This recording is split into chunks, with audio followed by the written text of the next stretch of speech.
আমি দুজনকেই একই প্রশ্ন করতে চাই, আমরা অনুষ্ঠানের শেষ পর্যায়ে আছি। শেষ প্রশ্ন আপনাদের দুজনকেই, সেটা হচ্ছে যে এই যে এমপি আনোয়ারুল আজিম আনার, আপনারা সবাই জানেন যে এতদিন উনি ভালো লোক ছিলেন না, কিন্তু হত্যাকাণ্ডের বিবরণ শুনলে মনে আসলে কষ্ট লাগে যে আমার শত্রু যত খারাপই হোক না কেন, বা বা যদি আমার শত্রুও হয়, আমি চাইবো না যে আল্লাহ পাক তাকে এইভাবে মৃত্যু করাক। একদম মানে দিল্লি থেকে কসাই এনে কসাই দিয়ে একদম কিমা বানিয়ে এই এত কিছু, এবং সবচেয়ে বড় কথা ক্রাইম পার্টনাররা পর্যন্ত ক্রাইম পার্টনাররাই এই কাজটা করেছে, যেটা আমি তার আগের দিন জনাব নুরুজ্জামানের সাথে টকশো করেছিলাম এবং উনিও এটাই বলেছেন। যদিও উনি তখন জানতেন না, আমিও জানতাম না, কিন্তু ওই সময় বলেছিলেন যে এটা হতে পারে হয় ক্রাইম পার্টনাররা তাকে মেরে ফেলেছে অথবা তাকে কোন একটা জায়গায় আটকে রেখেছে। তারপরের দিনই আমরা হয়তো শুনলাম এই। নুরুজ্জামান জামান ভাই, আপনার কাছে আমি প্রথমেই জানতে চাই যে এটা আসলে অন্যান্য আওয়ামী লীগের এমপিদের জন্য কতটুকু শিক্ষণীয়, যে ক্রাইম করতে করতে করতে করতে আসলে লোভে পাপে মৃত্যু পর্যন্ত হয়ে যায়, এটা কতটুকু শিক্ষণীয়তা আছে তাদের? ধন্যবাদ। প্রথমে আমি অত্যন্ত সুন্দর আলোচনা শুনছিলাম আমার সব আলোচকের। দেখুন, একটা কথা আছে যে ইংরেজিতে, যে small crime escalate for the bigger crime. যখন একজন অপরাধী খুব ছোট একটা ক্রাইম করে, তখন সে কিন্তু যখন পার পেয়ে যাবে, ছোট ক্রাইমকে হয়তো অনেক সময় আইন প্রয়োগকারী সংস্থা বলেন বা সমাজ সংস্কৃতি সভ্যতা বলেন খুব একটা গুরুত্ব দিবে না। তখন সমাজ তার এই ছোট ক্রাইমকে গুরুত্ব না দিলেও তার মনের মধ্যে কিন্তু এক ধরনের কনফিডেন্স চলে আসে। তখন সে এর চেয়ে বড় ক্রাইমটা করার চেষ্টা করে, তারপরে আরেকটু বড় জায়গায় যায়, এরপরে আরেকটু বড় জায়গায় যায়। ব্যাপারটা অনেকটা ঘুষের মতোই, ঘুষ খাওয়ার মতো সমাজে, আমাদের সমাজে। তা এই আনোয়ারুল আজিমকে যেভাবে হত্যা করা হয়েছে, সেটা কোনোভাবেই কোনো সভ্য সমাজই সেটা সমর্থন করে না। কারণ একজন অপরাধীরও ন্যায় বিচার পাওয়ার অধিকার আছে। এখন তার ব্যাপারে যে লোহমর্ষক হত্যাকাণ্ডের বর্ণনা আপনারা জেনেছেন, সেটা আমি আর বলে সময় নষ্ট করবো না, জেনে গেছেন অলরেডি। আজকে যেটা দেখলাম যে আমাদের ডিবির হারুন সাহেব সেখানে গিয়েছেন। আমার এখানে কয়েকটা প্রশ্ন খুঁজতে ইচ্ছে করছে। যেখানে কলকাতার পুলিশ তারা ওইখানে অন গ্রাউন্ডে কাজ করছে, তারা এই হত্যাকাণ্ডের পর দেহাবশেষ কোথায় নিয়ে ফেলেছে সেখান থেকে উদ্ধার করতে পারেনি। এমনকি যে খসাই আপনার মনে করেন সেই কাজটা করেছে, যে বলেছে সে ৮০ টুকরা করা হবে এবং মাংসটা শরীর থেকে আলাদা করা হয়েছে, কিছু মাংসে হলুদ দেওয়া হয়েছে ডিবির হারুন সাহেবের ভাষ্য মতে, এবং তা পলিথিনে ব্যাগে, এবং যে ব্যাগ নিয়ে তারা যে যাচ্ছে সিসিটিভি ফুটেজ আমরা দেখলাম, এবং পাশে দিয়ে যে একটা নদী বা এটাকে খাল বলেন, যেভাবেই বলেন না কেন, ওইখানে নিয়ে ফেলা হয়েছে আমরা দেখলাম। ওই কসাইকে নিয়ে যাওয়া হয়েছে, সে বলেছে যে ওই জায়গায় ফেলে দিচ্ছে। এখন হয়তো বা স্রোতের কারণে ওইখান থেকে ব্যাগগুলো সরে গেছে, এটাও হতে পারে। যদি ওই ব্যাগে যখন তারা মাংসটা ফেলেছে, যদি ওই মাংসের মধ্যে যদি কোনো পাথরের টুকরা এর সাথে দেওয়া না হয় বা ভারী বস্তু দেওয়া না হয়, তাহলে সেটা খুব স্বাভাবিক স্রোতের সাথে চলে যাবে, তাই না? এখন এইটা তো করার কথা না, তারা তো চাইবে এটা যেখানে ফেলছি ওইখান থেকে চলে যাক। এখন ওই জায়গায় কলকাতার সিআইডি বা গোয়েন্দা সংস্থা বা পুলিশের লোকজন বাইর করতে পারতেছে না, উনি এখান থেকে গেছেন, আমরা দেখি তিনি কি চেষ্টা করেন তারপরে বাইর করতে পারেন কিনা। এক। দ্বিতীয়ত হচ্ছে এইটা নিয়ে দেখুন, এখন ইদানিং আমি দেখছি যে কালকে আমি দেখলাম যে একজন, আমি নামটা না নাই বললাম, বেশ ভালো আলোচক উনি এখন সন্দেহ করছেন যে তার খুনের এই রহস্য নিয়ে। এখন এই ধরনের এত মানে বিস্তৃত ভাবে হয়ে যাবে, খসায় না হবে, এটা খুন যে হয়েছেন সেটা আমি বলবো এটা ঠিক আছে। এখন এই তার এই খুন হওয়াটা, তার ব্যাপারে যে অভিযোগগুলো আছে, বিশেষ করে ওই যে তার এলাকায় একটা ছাত্র শিবিরের কর্তব্য একটা ছেলে, তার নাম কি সুহান সম্ভবত, তাকে ধরে এনে যে অত্যাচারগুলো করা হয়েছে এবং পরবর্তীতে তাকে হত্যা করা হয় তার বাড়ি থেকে, তার এমন তার চুপটাও উপড়ে ফেলা হয়। আমি তার চাচার একটা ভিডিও শুনছিলাম, চাচা বলছিলেন যে তার মা সহ তার গ্রামের ২-৩ গ্রামের প্রায় ৩০০ মানুষ তারা এসেছিলেন, এসে তাকে বলছেন যে ওই ছেলেটা আর শিবির করবে না, ঠিক আছে, এবং সে শিবির করতো কিনা উনি বলছেন সেটাও জানে না, সে তো ইন্টারমিডিয়েট পড়ে, মাত্র ইন্টারমিডিয়েট পড়ে একটা ছেলে। আপনি ওইভাবে চিন্তা করেন ব্যাপারটা, আপনার বয়স যখন ১৯ বা ২০, আপনার কতটুকুই বা বুঝার ক্ষমতা হয়েছে। তারপরেও তাকে বলা হয়েছে যে কি করা হবে, যে সে শিবির করবে না। উনি তার উত্তরে বলেছেন, তোর আওয়ামী লীগ করতে হবে না, আওয়ামী লীগ করার অনেক লোক আছে। এবং তারপরে উনি বলেছেন এটা নিয়ে কিছু করতে পারবেন না, এবং পরবর্তী ছেলেটার লাশ পাওয়া যায়। এটা তো হলো একটা ঘটনা, এরকম হাজারো ঘটনা। এবং ওই যে একটা কথা আছে না, যে মাফিয়াদের 90% ধ্বংস হয় কিন্তু আরেক মাফিয়ার দ্বারা।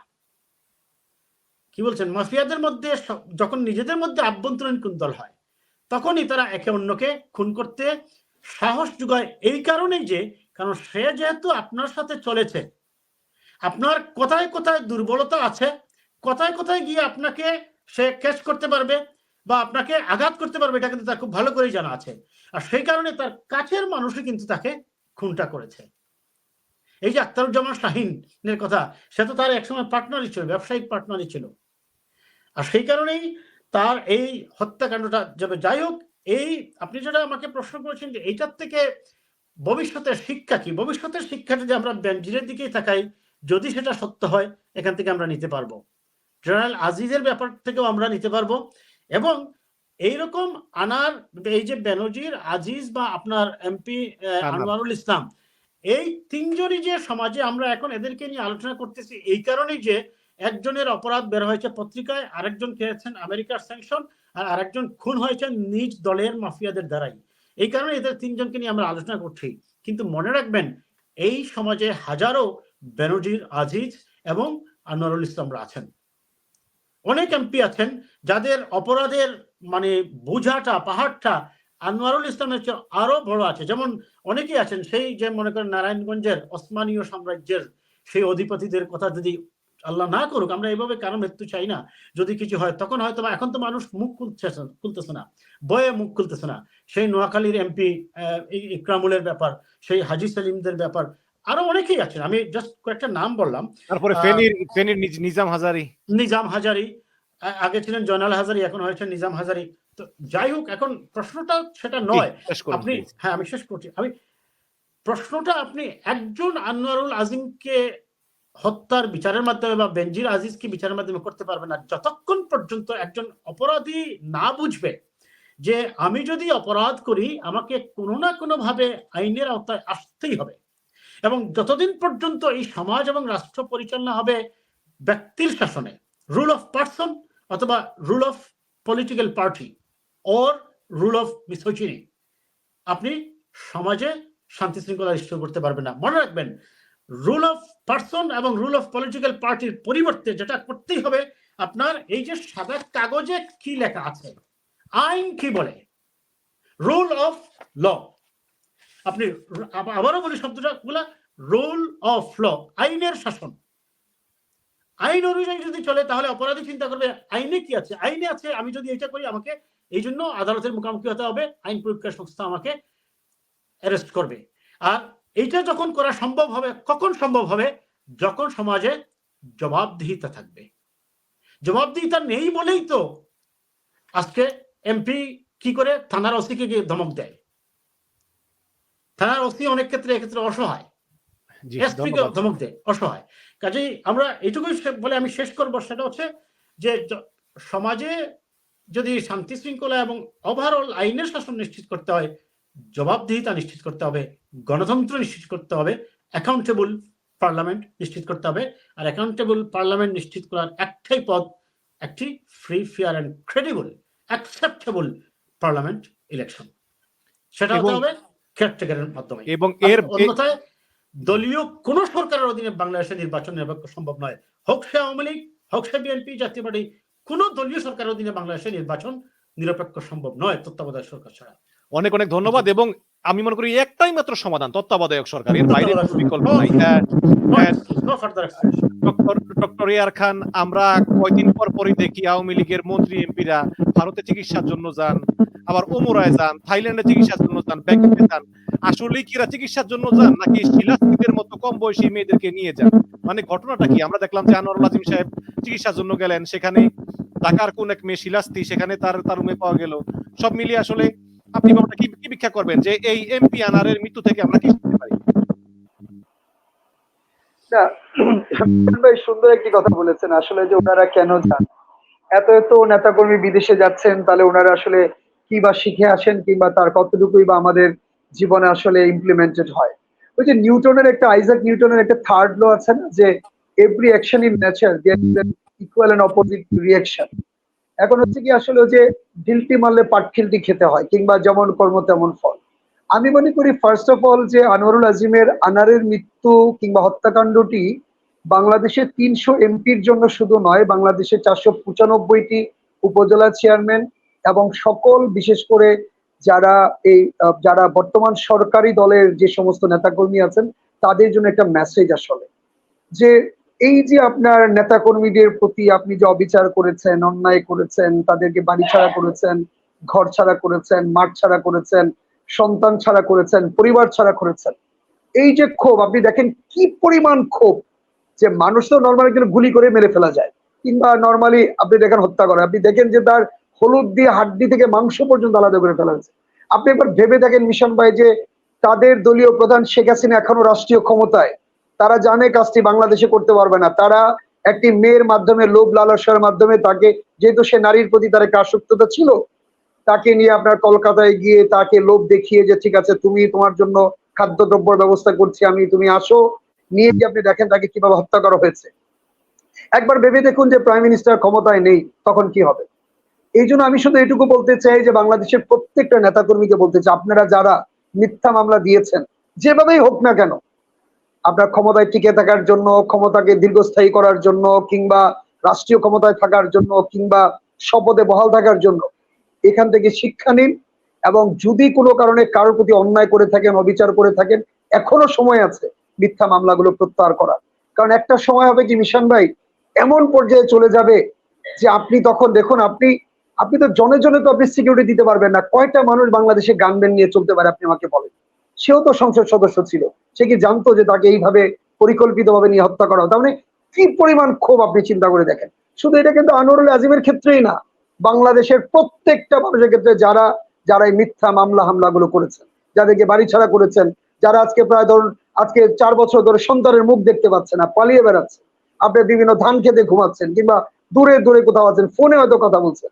আমার উপজেলায় যদি আপনি যান, নান্দাইল উপজেলা, আপনি বিএনপির কোনো নেতাকর্মী খুঁজে পাবেন না। এই মানুষগুলো হয়তো ফোনে যোগাযোগ করছে, তাও আরেকজনের মাধ্যমে। সো এই যে অবিচার, এই যে অন্যায়, এই যে মিথ্যা মামলা, এই যে হামলা, সো এইটা একটা সময়, আমি ঠিক জানি না, আল্লাহ তাআলা ভালো বলতে পারবেন, যে মানে খুব আতঙ্কিত হয়ে যায় মিশন ভাই যখন আনোয়ারুল আজিমের ঘটনা দেখি, যে দল রাষ্ট্রীয় ক্ষমতায়, সে একজন সিটিং পার্লামেন্ট মেম্বার, তার যদি এই অবস্থা হয়, যখন এরা রাষ্ট্রীয় ক্ষমতায় থাকবে না, তখন কি হবে?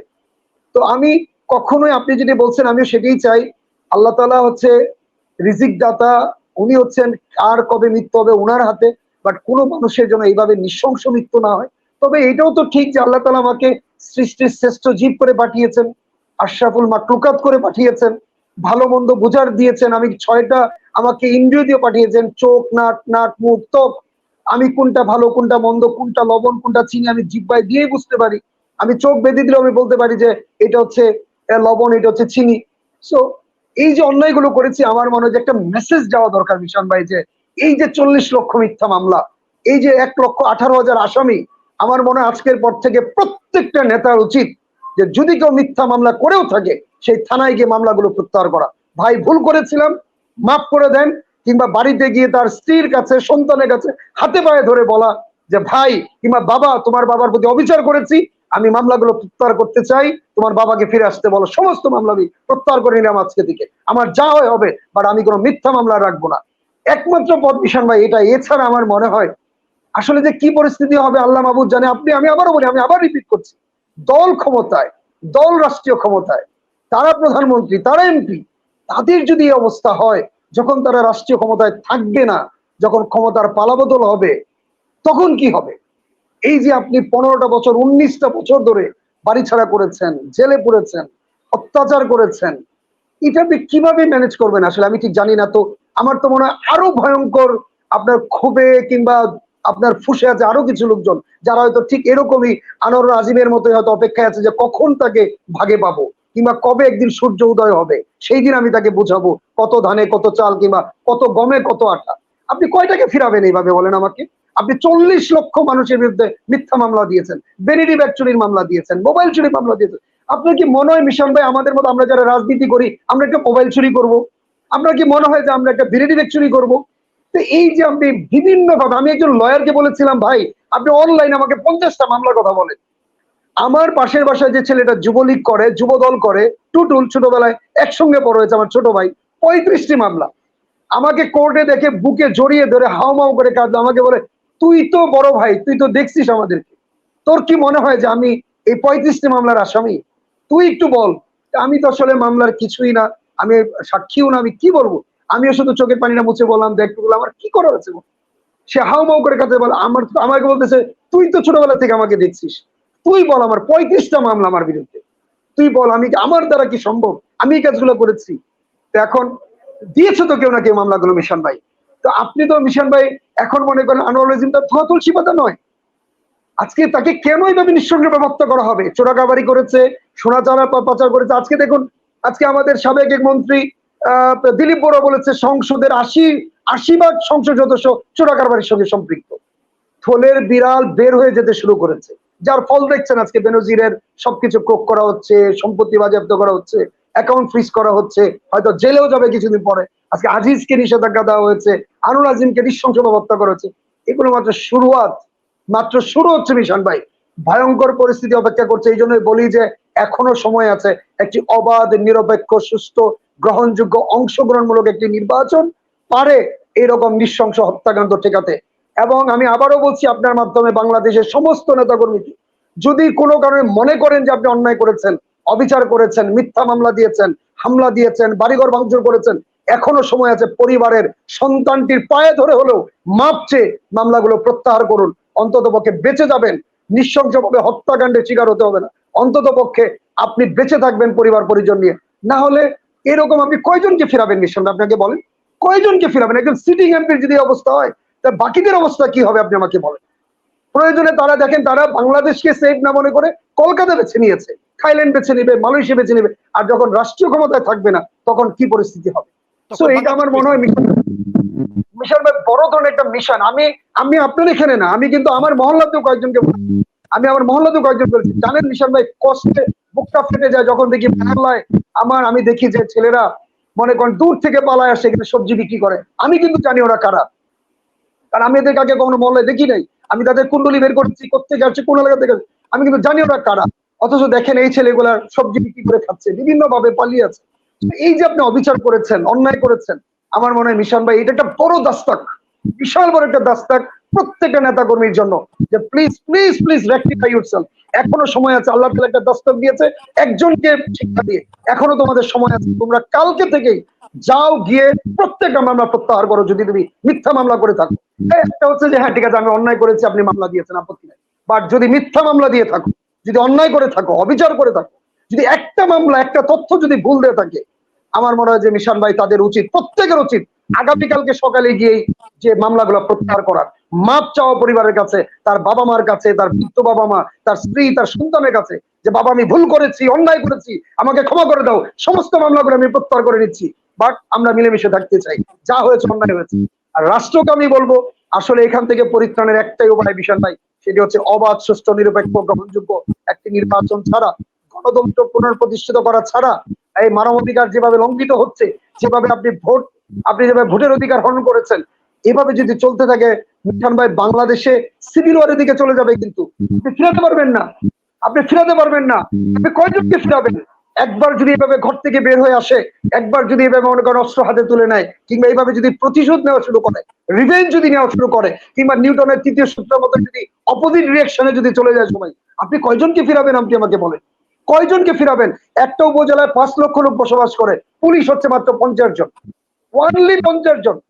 আপনার ওসি তদন্ত, ওসি ইনচার্জ এবং হচ্ছে আপনার এসআই কনস্টেবল মিলে মাত্র 50 জন, অথচ লোক হচ্ছে 5 লক্ষ থেকে 5.5 লক্ষ প্রত্যেক উপজেলায়। আপনি কিভাবে ফিরাবেন তোমাকে বলেন? আপনি কয়জনকে রক্ষা করবেন?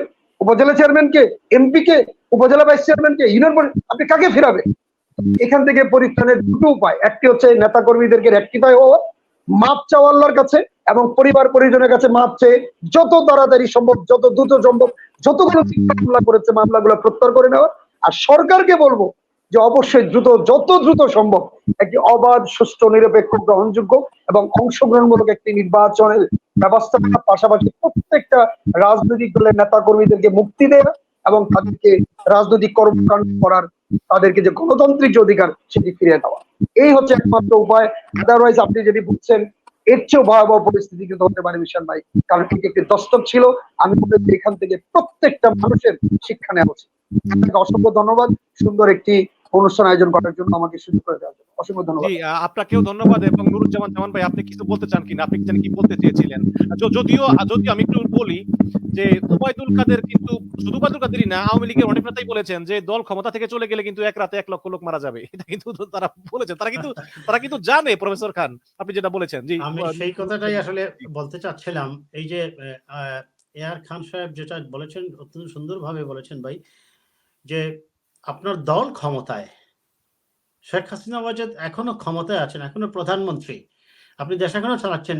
এই অবস্থায় আপনার সিটিং এমপি, বর্তমান সংসদের এমপি কিন্তু, তাকে খুন করার জন্য বাংলাদেশকে তারা বেছে নেয়নি। এই কারণেই চিন্তা করেছে যে আপনি যেহেতু ক্ষমতায়, আপনি যেভাবে উপায় করবেন। কিন্তু তার যে মনের যে ক্ষোভ, যে ঘৃণা, সেই ঘৃণার থেকে সে আপনাকে বাংলাদেশ থেকে কৌশলে পার্শ্ববর্তী একটি রাষ্ট্রে নিয়েছে, নিয়ে ওইখানে খুন করতেছে। আপনি চিন্তা করুন কতটুকু ঘৃণা এবং ক্ষোভ থাকলে এই ধরনের পরিকল্পনা করে, এবং দিনের পর দিন তারা নিশ্চয়ই এটা নিয়ে পরিকল্পনা করেছে। কিভাবে পরিকল্পনা করেছে? একটা কল গার্ল বলেন আর মডেল বলেন রেডি করেছে, তাকে ওই জায়গায় পাঠিয়েছে, তাকে লোভ দেখিয়েছে, তার দৈহিক মানে আমোদ ফুর্তি করা, তারপরে ওইখান থেকে তাকে নিয়েছে। নিশ্চয়ই অত্যন্ত সুকৌশলে টাকা পয়সা খরচ করে তারা এই কাজটা করেছে।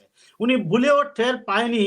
উনি হয়তো মনে করেছিল তার, এবং মূলত মেইনলি যেটা সমস্যা হচ্ছে, উনি 2014 সালে এমপি হওয়ার পর থেকে আর তো এরপরে তো কোনো নির্বাচন হয়নি। গত 3টি নির্বাচনই তো যাকে শেখ হাসিনা মনোনয়ন দিয়েছেন সেই হয়ে গেছে, এবং বুঝাই যাচ্ছে তিনি যে চোরা কারবারি করে কোটি কোটি টাকার মালিক হয়েছেন, এবং সেই কোটি টাকা থেকে হয়তোবা প্রতি নির্বাচনের সময় 100 কোটি টাকা করে পার্টির ফান্ডে দেন, আর আওয়ামী লীগের ফান্ডে দেন, আর আওয়ামী লীগের নেতাদের দেন, যেভাবেই হোক দিয়ে হয়তোবা তিনি নমিনেশন পেয়ে গেছেন।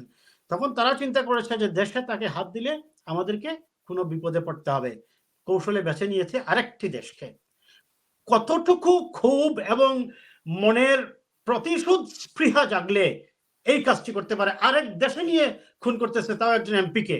এবং এখানে আরেকটা সমস্যা দেখা দিচ্ছে, আমি কালকে এটা নিয়ে কথা বলছিলাম, যে যতক্ষণ পর্যন্ত মনে করেন তার লাশ আপনি আনুষ্ঠানিকভাবে না পাবেন, তো আপনি তো ওই আসনের পদটাকে, সংসদ সদস্য পদটাকে শূন্য ঘোষণা করতে পারবেন না। কারণ ইলিয়াস আলী তো ওই সময় রানিং এমপি ছিল না। আর আপনার মনে করেন ওই যে এম এস কিবরিয়া অর্থমন্ত্রী, আহসানুল্লাহ মাস্টার, বা ওই যে ব্রাহ্মণবাড়িয়ার যে আরেকজন এমপি ছিলেন, এরা যখন খুন হওয়ার পরে তারা তো লাশ পাওয়া গেছে, এবং তারা তো ছিল, তো সংসদ খুব স্বাভাবিকভাবে শূন্য ঘোষণা করেছে, এবং ওইখানে পুনর্নির্বাচন হয়েছে, সংবিধান অনুযায়ী ব্যবস্থা নিয়েছে। যেমন ইংল্যান্ডের ইতিহাসে আমি একবার একটা পত্রিকায় দেখছিলাম অনেক আগে, 1780 সাল থেকে এই পর্যন্ত এই 400 বছরের 350 বছরের ইতিহাসে তারা 350 না 450 বছরের ইতিহাসে তারা 4টি মামলা কোনো সুরাহা করতে পারে নাই, কোনো আসামিকে ধরতে পারে নাই। এই কারণে তারা এই কেসগুলা যে ক্লোজ হয়েছে এটা লিখতে পারে নাই, এটা এখনো তারা ওই পেন্ডিং বলে রেখে দিয়েছে আইনগতভাবে। আপনি সেটা বলছি। বাংলাদেশের ক্ষেত্রে তার মানে এখন কি অপেক্ষা করতে হবে যে এই সংসদের মেয়াদ পুরোটা শেষ হওয়া পর্যন্ত ওই কনস্টিটিউয়েন্সির লোকজনকে অপেক্ষা করতে হবে আরেকজন সংসদ পাওয়ার জন্য? এটা আমি আইন বিশেষজ্ঞ নই, আমি ল পড়ে যেটা বুঝি, তো সেটা যাই হোক, আইন বিশেষজ্ঞরাই বুঝবেন, তারা তাদের ব্যাখ্যাটা দিবেন। এখন প্রশ্ন সেটা নয়, প্রশ্নটা হচ্ছে, আমি আবারও ওনার কথায় ফিরে যাই, এআর খান সাহেব যেটা বলছেন, যে সবাইকে নিজেকে উপলব্ধি করতে হবে, আত্ম উপলব্ধির প্রয়োজন আছে, সেলফ ইভালুয়েশনের প্রয়োজন আছে। আপনি এই যে মানুষকে 40 লক্ষ মানুষের উপর মামলা, 40 লক্ষ মানুষ, এবং যাকে খুশি একজন, আমি সেদিন আপনার আজকের পত্রিকায় একটা রিপোর্ট দেখছিলাম একবার, একজন রিক্সাওয়ালা রিক্সা চালিয়ে তার টাকাটা দেওয়ার জন্য সন্তানকে, স্ত্রীকে বাড়িতে যেতে পারে না, অন্য লোকের মারফত সে টাকাটা তার বাড়িতে পাঠায়। একজন রিক্সার ড্রাইভার, আপনি একবার চিন্তা করুন। হ্যাঁ, হয়তো আমি ধরে নিচ্ছি সে বিএনপি করে, সে কি এমন করে ফেলবে তাকে এই মামলা দেওয়া হচ্ছে, ইত্যাদি ইত্যাদি। আপনারা দেখেছেন সেই সুনামগঞ্জের যে হাওড় অঞ্চলের একটা লোক, তার 2 হাত নাই, 2 হাত নাই, টোটালি 2 হাত নাই, সে অন্যের উপর নির্ভর করে চলাফেরা করে, তাকে মামলা আসামি দেওয়া হয়েছে, সে নাকি এসে বোমা মারছে। আমাকে আপনারা বলেন এই লোক বোমা ক্যারি করবে কিভাবে? তার তো 2 হাতই নাই। এই হচ্ছে মানে পুলিশের ব্যবসার এটা একটা পুঁজি হয়ে গেছে, যে গায়েবী মামলা দিয়ে। কাজেই এগুলোর থেকে মুক্তির পথ, ওই যে আবারও বলবো আমি, rule of law, rule of law. আর সেই রুল অফ ল যদি নিশ্চিত করতে না পারেন, আজকের এমপিরা যারা এই কাজগুলা করছেন, সরকার ক্ষমতার থেকে নামলে একবার চিন্তা করে দেখুন আপনাদের অবস্থা যে কি হবে। জি। আমরা কোনো আউটরেজাসিটি চাই না, কোনো ধরনের সিভিল ওয়ার চাই না। আমরা এগুলোর থেকে মুক্তির একটাই পথ, নিজেদেরকে সংশোধন করুন, সতর্ক হন, আইন মেনে চলুন, আইনের প্রতি শ্রদ্ধাশীল হন, গণতন্ত্রকে রেসপেক্ট করুন। এবং প্রধানমন্ত্রীকে বলবো, আপনি দয়া করে আজীবন ক্ষমতায় থাকার যে স্বপ্ন, সরি শব্দটা আজীবন হবে না, আমৃত্যু বলি, আজীবন তো পারবে না, আমৃত্যু বলি, তিনি চাইতেছেন যে যতদিন তিনি জীবিত আছেন ততদিনই তিনি ক্ষমতায় থাকবেন। তার এই ক্ষমতার লোভটা তাকে পরিহার করতে হবে। তাকে মনে রাখতে হবে, she is not only the prime minister, she has another identity, that she is the daughter of the father of the nation. তার বড় পরিচয় হচ্ছে তিনি বঙ্গবন্ধুর কন্যা। এই বঙ্গবন্ধুকে কাদের সিদ্দিকী সাহেব বলেছেন যে আপনি প্রধানমন্ত্রী, আপনি তো বঙ্গবন্ধুকে অপমানিত করছেন আপনার কাজের দ্বারা, বঙ্গবন্ধুকে সমালোচনা করছে আজকে আপনার অপকর্মগুলোর কারণেই। কাজেই তাকে এটাই বলবো যে এনাফ ইজ এনাফ। 16 বছর থেকে আপনি অবৈধভাবে আছেন। জি জি অনেক ধন্যবাদ। নিরপেক্ষ নির্বাচন দিন, জনগণের অংশগ্রহণের ভিত্তিতে একটি সংসদ গঠন করুন, জবাবদিহিতা নিশ্চিত করুন এবং দেশটাকে একটা স্টেবল সাস্টেইনেবল ডেমোক্রেসিতে নিয়ে আসেন। অনেকে মনে করে যে শেখ হাসিনা তো ক্ষমতায় থেকেই যাবে, কিন্তু একটা জিনিস বোঝে না যে শেখ মুজিবুর রহমান যে বাকশাল করে ভুল করে গিয়েছে। দেখুন, আমি সরি আমাকে ইন্টারাপ্ট করি, একটু ইন্টারাপ্ট করি আপনাকে। ওই যে বলছেন ক্ষমতায় থেকেই যাবে, ক্ষমতায় তো ছিল সাদ্দাম হোসেন ওয়াজ around 36 year, Gaddafi was around 37 years. Hosni Mubarak was around 32 years. Unfortunately, Bashar al-Assad and Sheikh Hasina are still continuing. It doesn't mean that they will not go. না আমি বলতেছি কি যে বঙ্গবন্ধু যে বাকশাল চালু করেছে এটার কৈফিয়ত কিন্তু এখনো আওয়ামী লীগকে দিতে হচ্ছে। কারণ বঙ্গবন্ধু বাকশাল করার সময় কিন্তু শেখ হাসিনাকে জিজ্ঞেস করে নাই, কারণ শেখ হাসিনাকে তো জিজ্ঞেস করার কোনো কারণ নাই। কিন্তু তারপরেও শেখ হাসিনাকে এখন মানে বলতে হচ্ছে যে কেন তার বাবা বাকশাল করেছিলেন বা ভুল করেছিলেন। শেখ হাসিনার এই ধরনের কৈফিয়ত কিন্তু আওয়ামী লীগের পরবর্তী প্রজন্মকে শেখ হাসিনার এইসব অপরাধের কারণে তাদের জবাবদিহি করতে হবে একসময়। এটাই হচ্ছে বড় কথা।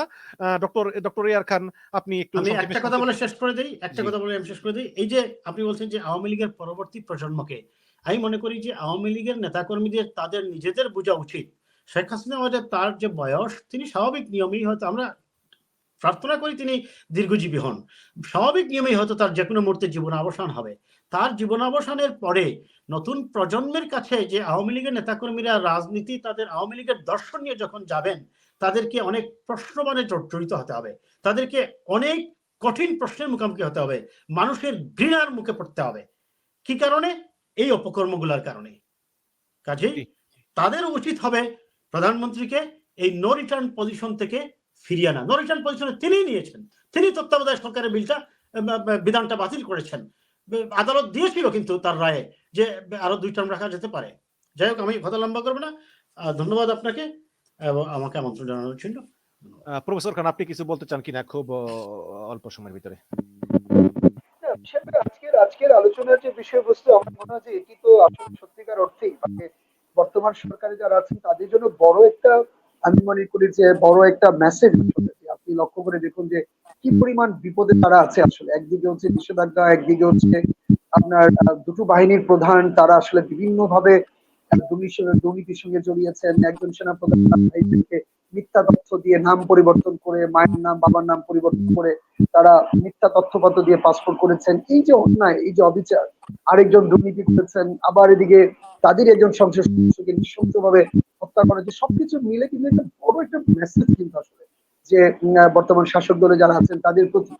আসলে আমার আগে প্রশ্ন বলতে চাই যে যেটি একটু আগে বলেছি যে এখনো সময় আছে। আমার মনে হয় যে গণতন্ত্র আসলে প্রতিষ্ঠিত হওয়া দরকার। প্রত্যেকটি রাজনৈতিক দলকে তাদের রাষ্ট্রীয় তাদের যে দলীয় কর্মসূচি আছে, তাদের যে রাজনৈতিক কর্মসূচি আছে, সেগুলো করার জন্য একটি অবাধ তাদেরকে একটি সুযোগ করে দেওয়া উচিত। এবং আমি মনে করি যে মিথ্যা মামলাগুলো প্রত্যাহার করা উচিত, যেন প্রত্যেকেই তার মতো করে রাজনৈতিক কর্মসূচিগুলো করতে পারে।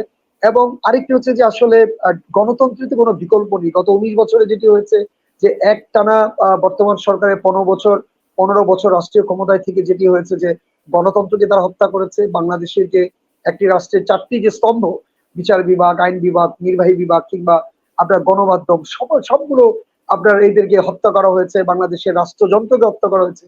সো এইগুলাকে আসলে এখন আমার মনে হয় যে এইগুলার থেকে পরিত্রাণের একটি উপায় হচ্ছে আসলে একটি অবাধ, সুষ্ঠু, নিরপেক্ষ এবং অংশগ্রহণমূলক একটি নির্বাচন।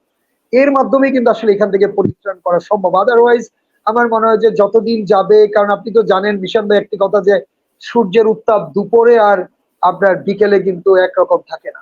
সূর্য সূর্য ঠিকই থাকে, কিন্তু দুপুরবেলা যে তার যে উত্তাপ থাকে, সেই উত্তাপ কিন্তু বিকেল 5টার দিকেই থাকে না। সো আলটিমেটলি বর্তমান সরকারের পায়ের নিচে মাটি নেই, তাদেরও এখন আসলে সূর্যাস্তের সময় হয়েছে। অতএব আমার মনে হয় যে এখনো সময় আছে যে আসলে দে শুড রেকটিফাই দেয়ারসেলফ, তাদেরকে তাদের যে ভুল ত্রুটি যাই করেছেন। তবে আমি সাধুবাদ জানাই, যে কারণেই হোক না কেন, প্রেশারেই হোক, বাই হুক আর বাই ক্রুক, যেভাবে হোক না কেন, আপনি ইন্টারন্যাশনাল প্রেশার বলেন কিংবা লোকাল প্রেশার বলেন কিংবা গ্লোবাল প্রেশার বলেন, যেভাবে হোক, যদি এভাবে যদি চলতে থাকে, বাংলাদেশে যারা গত 15 বছরে যারা দুর্নীতি করেছেন, শুধু আমি বলবো যে শুধু বেনজির না, প্রত্যেকটা লোককে যদি এভাবে বিচারের আওতায় আনা হয়, এবং যারাই এই অন্যায় অপকর্মের সঙ্গে সম্পৃক্ত ছিলেন, আমার মনে হয় তাদেরকে যদি একের পর এক যদি আপনার বিচারের সম্মুখীন করা হয়, হয়তো বাংলাদেশের সিনারি অনেকটা পাল্টে যাবে। মিথ্যা মামলাগুলো প্রত্যাহার করা হোক, প্রত্যেকেই তার রাজনৈতিক কর্মসূচি পালন করার সুযোগ করে দেওয়া হোক, এবং একটি অবাধ সুষ্ঠু নিরপেক্ষ নির্বাচন আয়োজন করার যদি ব্যবস্থা করা হয়, এটি হচ্ছে একমাত্র পথ। আদারওয়াইজ যেটি হবে, যে দস্তক কিংবা যে মেসেজ আমরা পেয়েছি এই গত 3টি ঘটনা থেকে, হয়তো আগামীতে আরো ভয়াবহ পরিস্থিতি হয়তো আপনার সামনে আসবে। সো আমরা আবারও চাই যে বাংলাদেশের প্রত্যেকটা মানুষ যেন সাধারণভাবে মৃত্যুবরণ করার জন্য তারা যেন সৌভাগ্য হয়, তাদের যেন এটা তাদের ফান্ডামেন্টাল রাইট, তাদের কোনোভাবেই যেন কাউকে নৃশংসভাবে এইভাবে মৃত্যুবরণ করতে না হয়। তবে এর আগে এটাও ঠিক যে ওই যে বলেছিলাম যে যেমন কর্ম তেমন ফল, অতএব আমাদেরও উচিত যে যদি আমি কোনো ভুল ত্রুটি করে থাকি, সেটি আমি যেন আমার তরফ থেকে যত তাড়াতাড়ি সম্ভব, যত দ্রুত সম্ভব, আমি যেন সেগুলা যেন আমি শুধরিয়ে ফেলি। আমি যেন উপলব্ধি করি যে আসলে পরিস্থিতি কিন্তু সামনে আরো ভয়াবহ আসছে। এখান থেকে পরিত্রাণের একটি উপায় হচ্ছে আল্লাহ তাআলার কাছে মাপ চাওয়া, যে পরিবারের প্রতি, যে ব্যক্তিটির প্রতি আমি অবিচার করেছি, তার পরিবারের কাছে গিয়ে মাপ চেয়ে আসলে সেখান থেকে পরিত্রাণ হওয়া।